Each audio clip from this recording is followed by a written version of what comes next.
ఎక్కువ ఆవలింతలు రావటం వల్ల గుండెకు సమస్యలు వస్తాయంటున్నారు. ఇది ఎంతవరకు నిజం? నాకు ఈ మధ్య కొన్ని రోజులుగా ఎక్కువగా ఆవలింతలు వస్తున్నాయి. తెలిసిన వాళ్ళు హార్ట్కు సంబంధించిన పరీక్షలు చేయించుకోమంటున్నారు. ఇప్పుడు నేను ఎలాంటి పరీక్షలు చేయించుకోవాలి, సలహా ఇవ్వండి అని అడుగుతున్నారు. ఈ ప్రశ్నకు డాక్టర్ గారి సమాధానం ఇప్పుడు తెలుసుకుందాం.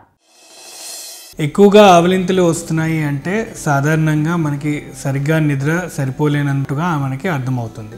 నార్మల్గా మనిషి తగ్గినట్టు 6 నుంచి 8 గంటల పాటు అన్ఇంటరప్టెడ్గా నిద్రపోతే నిద్ర క్వాలిటీ స్లీప్ వచ్చినట్టు మనం అర్థం చేసుకుంటాం. అలాగే ఉదయం ఫ్రెష్గా ఉంటుంది. నిద్ర సరిగ్గా లేనప్పుడు అలసటతోటి కొంచెం ఆవలింతలు అనేవి గమనిస్తూ ఉంటాం. నిద్ర సరిగ్గా రాకపోవడానికి ముఖ్యమైన కారణం అబ్స్ట్రక్టివ్ స్లీప్ యాప్నియా సిండ్రోమ్.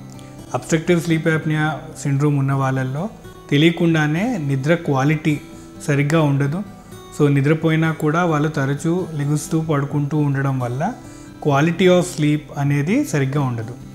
ఇలా అబ్స్ట్రక్టివ్ స్లీప్ యాప్నియా ఉన్న వాళ్ళల్లో నిద్ర సరిగ్గా లేనందువలన పగలిపూట కూడా కొంచెం అలసటగా ఉండి చిరాకుగా ఉంటూ తరచూ ఆవలింతలు మనం గమనిస్తూ ఉంటాం. అబ్స్ట్రక్టివ్ స్లీప్ యాప్నియా ఉండే వాళ్ళల్లో హార్ట్ రిలేటెడ్ ప్రాబ్లమ్స్ కూడా వచ్చే అవకాశం ఉంటుంది.